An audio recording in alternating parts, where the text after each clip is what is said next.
સુસંતી વર્ષ જતા વચ્ચે મારુતિ નામના નાકે એક સાંઈ બાબા મંદિર આવેલું છે. ત્યાં ગઈકાલે રાતે તસ્કરો પાછળથી જારી કૂદીને ઉપરથી અને મંદિરનો નચુકો તોડીને જે મોટી દાનપેટી હતી તે લઈને જતા રહ્યા છે.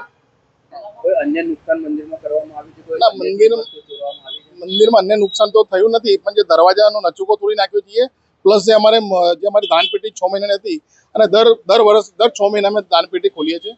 તેમાં લાખ રૂપિયાની આજુબાજુ અમારા માતબાર નકામ હોય છે. એમાં આજે રામનવમી આવવાની છે, આવતી રામનવમી ત્યારે અમે દાનપેટી ખોલવાની છે.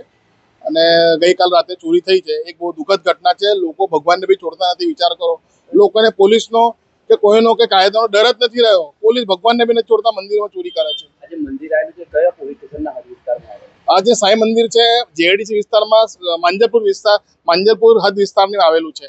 ચોરીની જાણ જ્યારે થઈ તમે પોલીસને જાણ કરવામાં આવી? હા, જ્યારે સવારે પૂજારી આરતી કરવા આવ્યો સવારે મંદિર ખોલીને, તો ખબર પડી કે આ નચુકો તૂટેલો છે.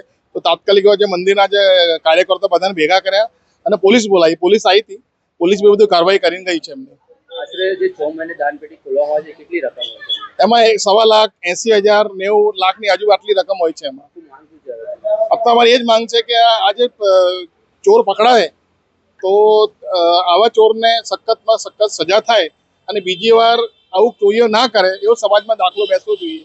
શું નામ છે આપનું? મારો વિજય મટ્ટુ, સામાજિક કાર્યકર.